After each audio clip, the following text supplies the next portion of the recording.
네, 반갑습니다. 2020년 12월 27일 주일 예배에 나오신 여러분을 예수님의 이름으로 환영합니다.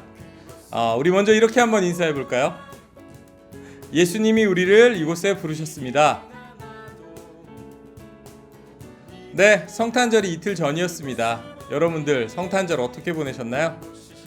네, 이번 성탄절은 하필 코로나19가 심해져서 대부분의 교회가 모이질 못하고 온라인으로 예배를 드렸습니다.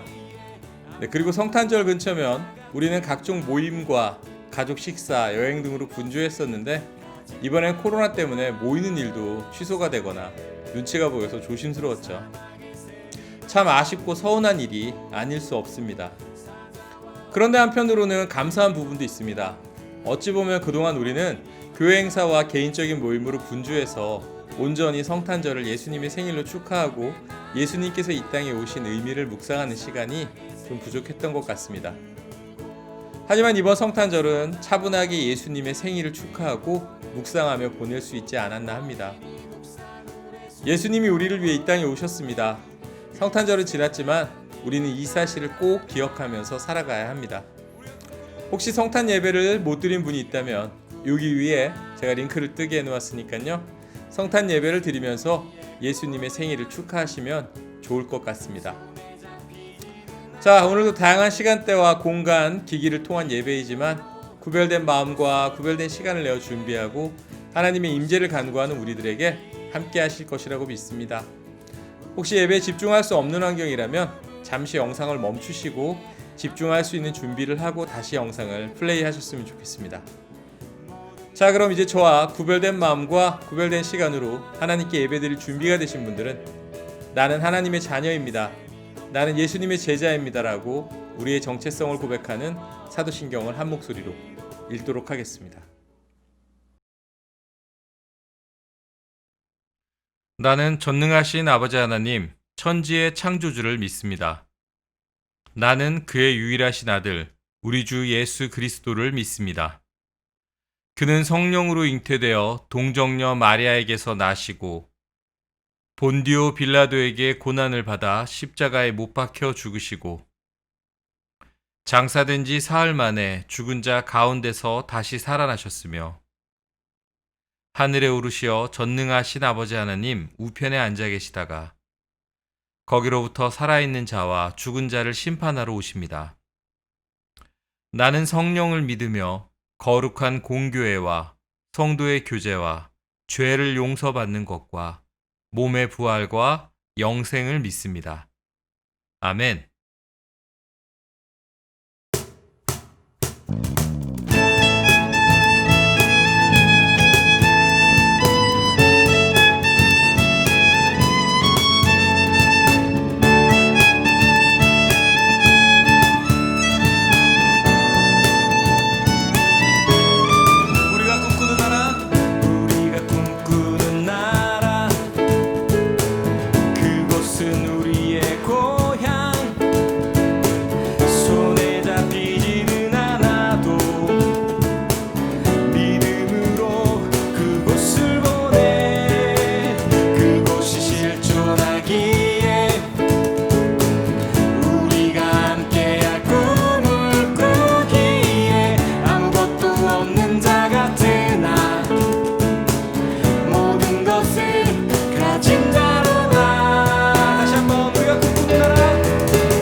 오리라 그날은 속히 오리라 그날은 속히 오리라 그날은 속히 오리라 그날은 속히 오리라 그날은 속히 오리라 그날은 속히 오리라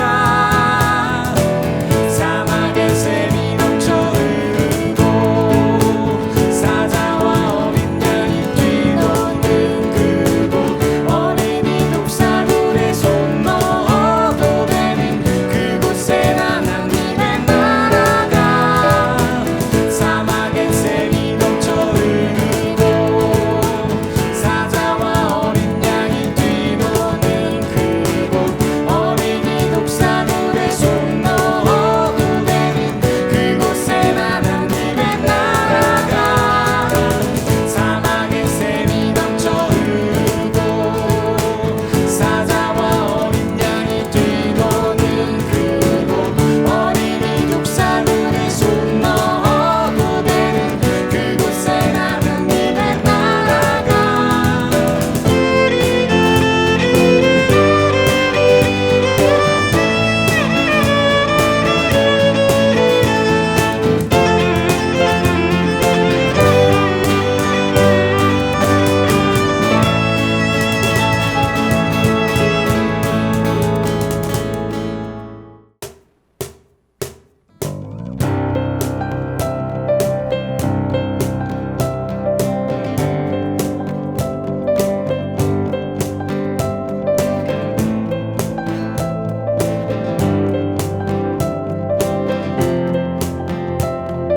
주가 통치하시고 주가 통치하시고 다스리시는 나라 주를 향한 찬양이 멈추지 않는 고통과 아픔이 없는 하나님 나라 먼저 그의 나라와 그의 의를 구할 때 모든 것 더하리라 말씀하신 주 세상 염려 내려놓고 주께 경배해 만왕의 왕 되신 예수여 내 안에 임하소서 주의 나라 내게 임할 때 나 외쳐 선포해 하나님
네, 여러분, 혹시 천국 하면 어떤 이미지가 떠오르세요? 네, 저 같은 경우엔 어렸을 때 막 하늘에 구름들이 있고 막 금빛이 찬란하게 비춰지는 그런 아름다운 모습을 상상했었습니다. 네, 저 말고도 많은 사람들이 천국을 떠올리면 그런 이미지를 떠올릴 것 같습니다. 네, 구글에 천국이라고 검색을 하면 방금 얘기한 것과 비슷한 이미지가 엄청나게 검색이 됩니다. 네, 이처럼 많은 사람들이 천국을 생각했을 때 하늘의 모습과 아름다운 빛이 가득한 이미지를 생각하는 듯합니다. 또는 천국하면 우리는 사후세계를 떠올리곤 하죠. 우리가 죽은 다음에 가는 곳. 그래서 이 세상과는 정반대로 천국은 영원히 평안과 기쁨이 넘치는 곳으로 생각을 합니다. 그렇다면 성경에서 말하는 천국이 우리가 생각하는 이런 모습일까요? 네, 그런데 이런 식의 천국은 불교에서도, 이슬람에서도, 힌두교에서도 모두 비슷하게 말하고 있는데요.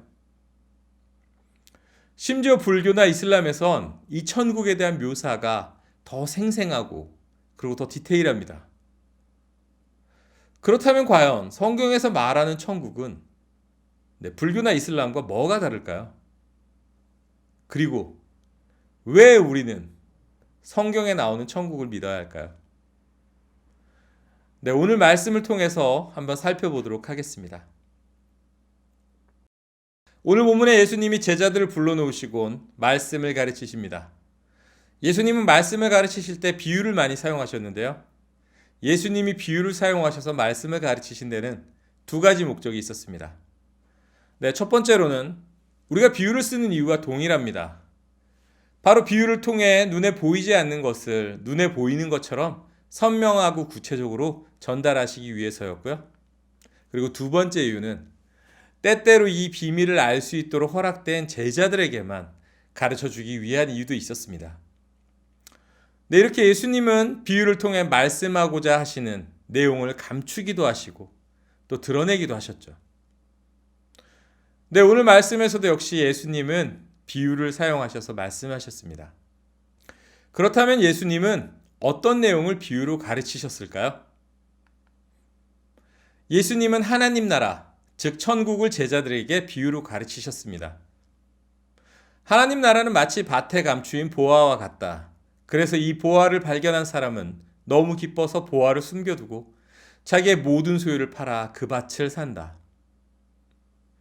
네, 어떤 사람이 밭에서 숨겨진 보화를 발견합니다. 보화를 발견한 사람은 자신이 가지고 있던 어떤 것보다 이 보화가 훨씬 더 가치 있다는 것을 알아챘습니다. 그렇기 때문에 서둘러서 보화가 있는 밭을 자기의 모든 소유를 팔아서 샀습니다. 네, 뭐하러 밭을 사냐고요? 몰래 보화만 이렇게 쏙 꺼내가면 되지. 네, 근데 그건 도둑질이죠. 천국을 도둑질로 소유할 수는 없는 일이겠죠. 네, 예수님은 또 다른 비유로 천국을 이렇게 말씀하셨습니다. 하나님 나라는 진주를 찾는 장사와 같다. 좋은 진주를 발견한 사람도 지금까지 본 적이 없었던 아주 값진 진주를 발견하자 자신의 모든 소유를 다 팔아서 진주를 샀습니다. 네, 이 사람도 역시 자신이 가진 어떤 것보다 진주가 훨씬 가치 있는 걸 알았던 거죠. 이 두 가지 비유들을 통해서 예수님이 제자들에게 말씀하고자 하시는 것은 무엇일까요? 네, 이 비유에서 공통적으로 말하는 것은 천국은 네가 가진 어떤 것보다도 가치 있다. 천국을 소유하려면 내 모든 것을 걸어야 한다. 이 두 가지를 말씀하시고 계십니다. 네, 여러분도 정말 하나님 나라를 그렇게 생각하시나요? 천국을 내가 가진 모든 것을 다 팔아서라도 꼭 가져야만 하는 것이라고 생각을 하세요? 하나님 나라는 이 세상의 어떤 것과 비교할 수 없는 가치 있고 좋은 것이라고 하는데 정말 그렇게 생각하고 하나님 나라를 가지고 싶어 하시나요? 사람이 어디에 가치를 두고 있는지 알 수 있는 가장 쉬운 방법이 있는데요. 네, 바로 시간과 돈을 어디에 가장 많이 쓰고 있으며 그리고 쓰는 이유가 어떤 가치를 가지고 있는지 살펴보면 된다고 합니다. 여러분은 시간과 돈을 어느 곳에 그리고 어떤 가치를 위해 쓰고 계십니까? 밭에 숨긴 보화와 진주를 발견한 사람들이 그것을 얻기 위해서 했던 행동이 무엇이었나요? 네, 자신의 모든 소유를 파는 것이었습니다. 네, 이 부분을 믿지 않는 분들이 들으시면 사이비 이단 취급을 할 수도 있는 얘기 같은데요. 이 말은 그들이 하나님의 나라의 참 가치를 발견한 뒤에 자신의 모든 것을 들여서 하나님 나라를 선택했다는 겁니다. 네, 바로 우선순위와 핵심 가치에 대한 이야기를 말하는 겁니다. 단순히 전 재산을 바치라는 얘기가 아닙니다. 이 말씀을 가지고 전 재산을 바치라고 문자적으로 얘기하는 곳은 너무나도 당연한 얘기지만 사이비입니다. 하지만 우리는 사실 하나님 나라를 너무 가치 없게 여겨왔습니다. 네, 우리 그런 노래가 있죠. 돈으로도 못 가요 하나님 나라, 믿음으로 가는 나라 하나님 나라, 이런 노래가 있는데요. 네, 맞습니다. 하나님 나라는 믿음으로 갈 수가 있습니다. 네, 믿음으로 하나님 나라를 가는 그것을 제가 부정하는 것은 아니고요. 그런데 그동안 우리는 이 믿음에 대해서 너무 좀 쉽게 생각했던 것 같습니다. 여러분 한번 생각해 보세요. 하나님 나라가 그렇게 소중한 가치가 있는 곳이라면, 자, 등가 교환 법칙에 따라서 한번 정리를 해보겠습니다. 자, 첫 번째로 천국 이퀄 내 모든 것을 팔아서 소유해도 될 만큼 좋은 것. 네, 그렇다면 두 번째, 그런데 천국은 믿음으로 간다. 자, 그럼 결론은 뭐죠? 믿음 이퀄 내 모든 것을 팔아야 할 정도의 가치, 무게이다. 네, 여러분의 믿음은 과연 이 정도의 가치, 무게입니까? 네, 우리는 종종 믿음을 이렇게 생각하는 것 같아요. 난 예수님 믿어요. 이렇게 입술로 얘기하면 돼.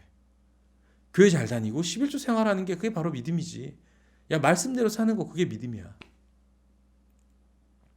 네, 여러분, 이것이 믿음이 아니라는 것이 아니라 이것은 믿음의 일부분들입니다.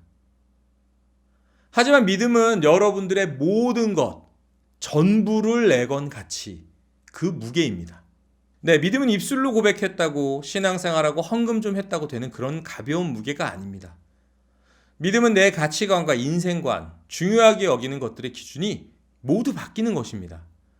그로 인해 선택하는 것들도 모두 달라지는 엄청난 변화가 바로 믿음인 것이죠. 그런데 우리가 믿음을 값싸게 여기다 보니까 동시에 천국도 값싸져 버립니다. 자, 다시 여쭤봅니다. 여러분, 천국, 하나님 나라를 가치 있게 여기십니까? 예수님은 천국을 또 다른 비유로도 말씀하셨습니다. 마태복음 13장 31절에서 33절 말씀을 보면 예수님은 두 개의 비유를 설명하시면서 천국이 마치 겨자씨 한 알과 같다라고 하시고, 또 천국이 마치 누룩과 같다라고도 하셨어요. 네, 겨자씨는 무척 작습니다. 그런데 자라면 꽤 커집니다. 한 3, 4m까지 자란다고 합니다. 하지만 사진을 보면 겨자는 나무라기보다는 풀입니다. 그런데 이스라엘 백성들이 생각하는 나무의 개념은 자라서 꽃대궁이 나오는 모든 풀은 나무라고 부른다고 하네요. 네, 우리는 고추나 가지를 나무라고 부르지는 않지만 이스라엘 사람들의 개념에 따르면 그것도 나무 개념이 되는 거죠. 그리고 중요한 것은 사진을 보면 아시겠지만 저 조그만 씨앗이 꽤 큰 풀로 자라고, 더 중요한 사실은 굴락을 금방 이룬다는 것이죠. 네, 두 번째 비유, 누룩. 빵이나 술을 발효시키기 위해서 넣는 누룩이죠. 누룩은 겨자씨보다 더 작습니다. 가루니까요.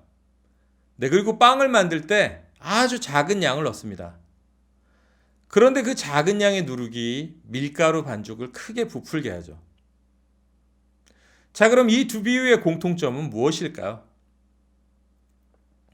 네, 바로 확장성입니다. 이 비유를 통해 예수님이 말씀하시는 것은 천국, 하나님의 나라는 보이지 않을 만큼 작고 미미해 보이지만 결국 온 세상을 덮을 만큼 자라가고 확장된다는 사실을 말씀하고 계십니다. 자, 예수님이 비유로 설명하신 천국 어떠신가요? 우리가 알고 있고 상상했던 언젠가 우리가 죽으면 가는 곳으로, 아니면 금빛이 찬란하고 영원한 기쁨과 평화가 있는 곳에 대한 그런 얘기는 전혀 없으시네요. 네, 물론 이와 같은 생각들도 틀리진 않았습니다. 하지만 하나님 나라는 단순히 우리가 죽어서 가는 장소만을 말하고 있는 것이 아닙니다. 하나님 나라는 하나님이 왕으로 통치하시는 나라를 말합니다. 다시 말해 하나님이 다스리시는 모든 곳이 하나님의 나라입니다. 자, 이 개념으로 하나님의 나라를 정리하자면 믿는 자들이 죽어서 가는 곳도 천국, 네, 그리고 예수님이 다시 오셔서 통치하실 그 나라도 천국, 그리고 우리가 살아가는 이 세상에서 하나님의 통치가 이루어진다면 네, 그것도 천국, 하나님의 나라입니다. 네, 우리는 매주 예배가 끝날 때 이렇게 고백을 하죠. 하늘에 계신 우리 아버지, 아버지의 이름을 거룩하게 하시며 아버지의 나라가 오게 하시며 아버지의 뜻이 하늘에서와 같이 땅에서도 이루어지게 하소서. 네, 매주 이렇게 고백하면서도 우리의 삶 속에 임하는 하나님 나라에 대한 자각은 우리는 없습니다. 하지만 우리가 우리 삶 속에 임하는 하나님의 나라를 인식한다면, 그리고 그것을 전해서 하나님의 통치가 이 땅 곳곳으로 퍼져나간다면 하나님의 나라는 확장될 것입니다. 네, 예수님은 이 모습을 겨자씨와 누룩의 비유로 말씀하신 겁니다. 하나님의 나라는 한 곳에 머물러 있는 것이 아니라 온 세상을 덮을 정도로 자라고 확장된다는 사실을 알려주신 거죠. 여러분, 천국, 하나님 나라를 믿으십니까? 여러분이 그곳을 소유하고 있다고 믿으십니까? 네, 그렇다면 내가 가진 모든 것, 내가 사랑하는 모든 것보다 하나님 나라에 더 가치를 두시기 바랍니다. 그리고 하나님의 나라는 하나님의 통치가 이루어지는 모든 곳임을 기억하고 믿으시길 바랍니다. 그리고 하나님의 나라는 전하고 확장되어야 함을 기억하시기 바랍니다. 예수님은 하나님 나라를 제자들에게는 비유로 밝히 보여주셨지만 그렇지 않은 사람들에게는 감추셨습니다. 네, 오늘 이 예배를 드리고 계신 여러분들은 어떠신가요? 여러분들께는 하나님의 나라가 보이시나요? 아니면 감춰져 있으신가요? 네, 이 예배를 드리는 모든 분들이 하나님의 나라를 소유하는 큰 축복을 받으시기를 예수님의 이름으로 축복합니다. 자, 오늘 말씀 적용하겠습니다. 예수님의 제자로서 하나님의 나라의 비밀을 알고 있는 자들로서 우리는 하나님의 나라를 전할 의무가 있습니다. 네, 여러분 주변에 하나님 나라를 전할 분을 생각해 보시고 그분이 하나님 나라를 소유할 때까지 기도하시고 또 돌봄으로 섬겨보면 어떨까 싶습니다. 그런데 누군가가 하나님의 나라를 소유하려면 하나님의 통치가 그분의 삶에 이루어져야 합니다. 단순히 예수 믿으세요? 네, 믿습니다. 라고 끝나는 문제가 아닙니다. 그분이 자신이 가진 모든 것보다 하나님 나라의 가치를 더 귀하게 여기는 일이 그분의 삶 속에 이루어져야 합니다. 그렇게 그분의 삶이 변화되고 그리고 그분의 중심에 하나님의 통치가 이루어져서 세상으로부터 어떠한 자극이 와도 설사 그 자극이 너무 세서 우리가 잠시 넘어지고 흔들린다고 할지라도 이겨낼 수 있는 상태가 되어야 합니다. 그러려면 일정 기간 동안 혹은 꽤 긴 시간 동안 돌봄과 담아줌이 필요합니다. 아까 예수님의 비유 속 겨자씨도 누룩도 그 안에서 썩어야 변화와 확장이 일어나는 말이죠. 한 영혼을 가슴에 품는다는 것은 그의 삶을 품는 것입니다. 그가 하나님 나라를 알고 경험하고 마침내 하나님 자녀가 되도록 가까이에서 돌보고 격려하고 기도하며 함께 있어주는 것이 필요합니다. 때로 그가 고통에 몸부림칠 때도 곁에서 진통을 함께 감내하며 견디어주면 그 영혼은 마침내 새로운 존재로 다시 태어나게 되는 것이죠. 마치 아기를 낳는 산모 옆에서 함께 아픔을 견디며 끝까지 돌보는 산파처럼 말입니다. 네, 올겨울 성도님들께서도 한 영혼을 품고 그의 새로운 탄생을 곁에서 목격하는 놀라운 축복이 임하기를 예수님의 이름으로 소망합니다.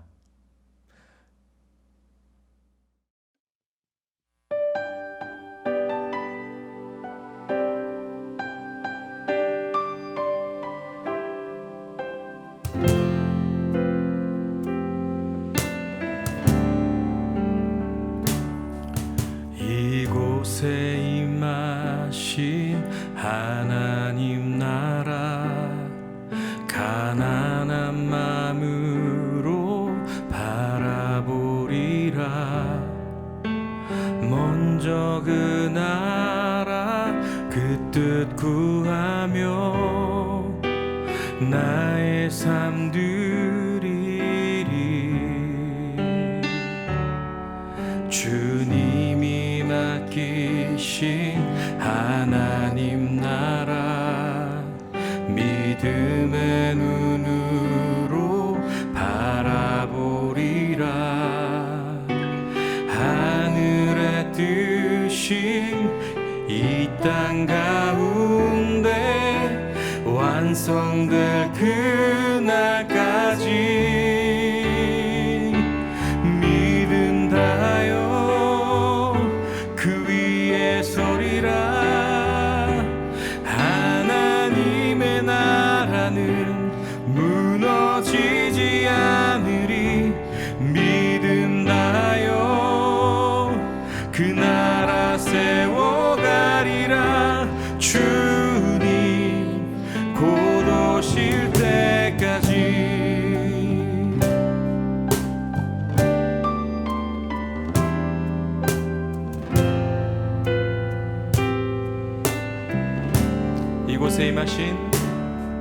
이곳에 임하신 하나님 나라 가난한 마음으로 바라보리라.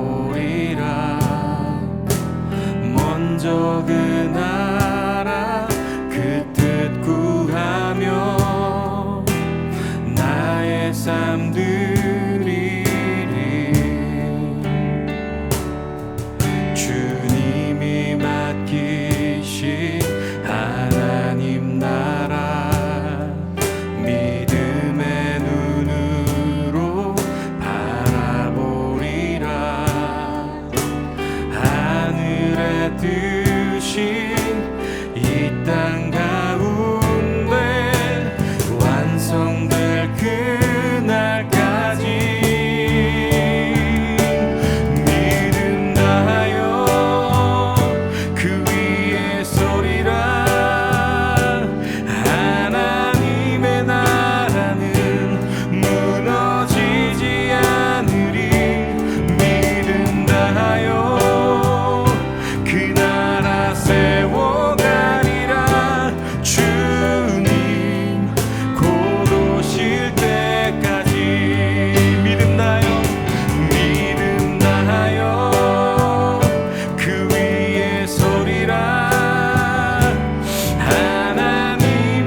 함께 기도하겠습니다. 우리가 사방으로 우겨쌈을 당하여도 쌓이지 않고 답답한 일을 당해도 낙심하지 않는 것은 우리가 예수님 안에 있기 때문입니다. 문제보다 예수님을 먼저 바라보고 의지하게 해주십시오. 선줄로 생각한 자는 넘어질까 조심하라고 하셨습니다. 환난의 때일수록 더욱 예수님으로 무장되어 하나님 나라를 알리고 확장시키는데 우리의 시간과 삶을 사용하는 진짜 크리스찬이 되게 해주십시오. 다 같이 주신 마음에 따라 기도하겠습니다. 나의 삶 드리리 주님이 맡기신 하나님 나라 믿음의 눈으로 바라보리라 하늘의 뜻이 이 땅 가운데 완성될 그날까지 믿음 다하여 그 위에 서리라 하나님의 나라는 무너지지 않으리 믿음 다하여 그 나라 세워가리라 주님 곧 오실 때까지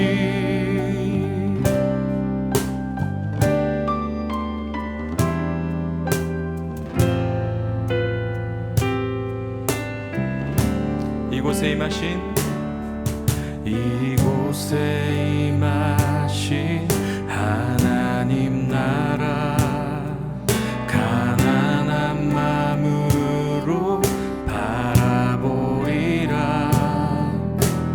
먼저 그 나라 그 뜻 구하며 나의 삶 드리리 주님이 맡기신 하나님 나라 믿음의 눈으로 바라보리라 하늘의 뜻이 이 땅 가운데 완성될 그날까지 믿음 다하여 그 위에 서리라 하나님의 나라는 무너지지 않으리 믿음 다하여 그 나라 세워가리라 주님 곧 오실 때까지 믿음 다하여 그 위에 서리라 하나님의 나라는 무너지지 않으리 믿음 다하여 그 나라 세워가리라 주님 곧 오실 때까지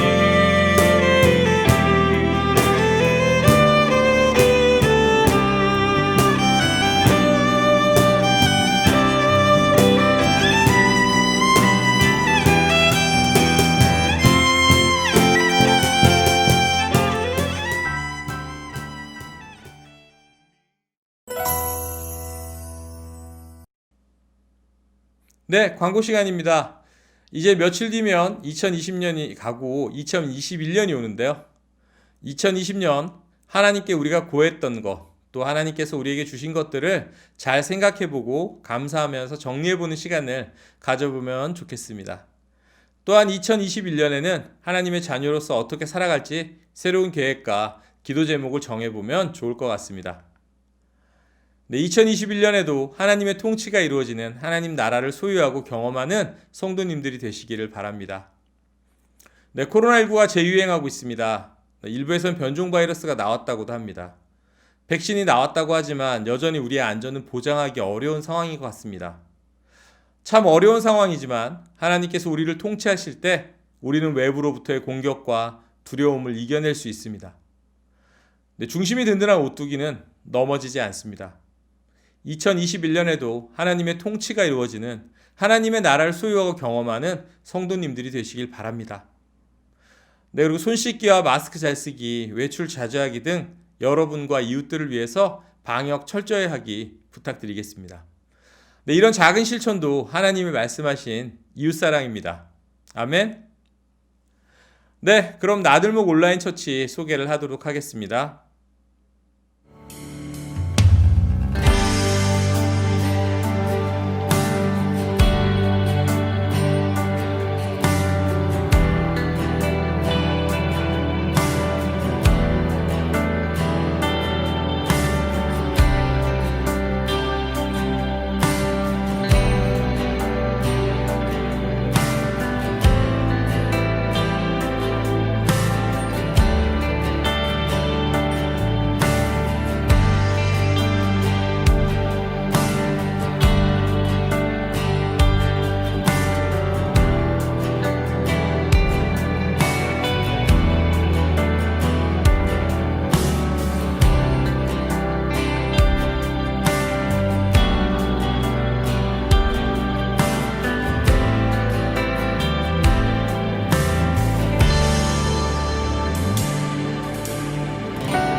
네, 함께 주기도문하면서 모든 예배를 마치도록 하겠습니다.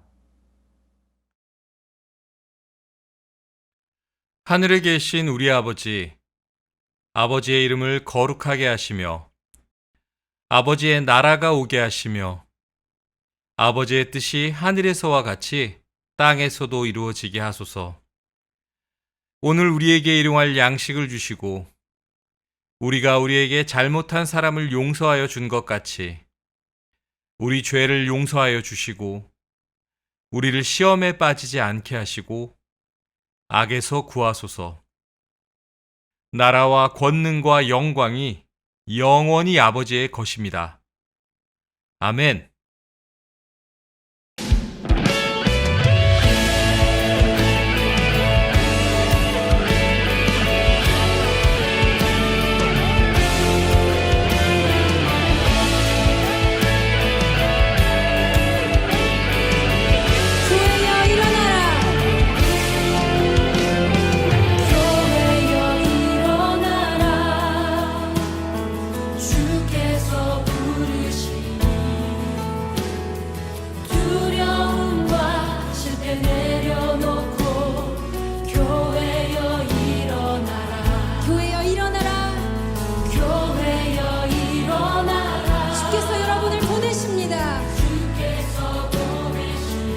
우리를 부르신 삶의 자리에서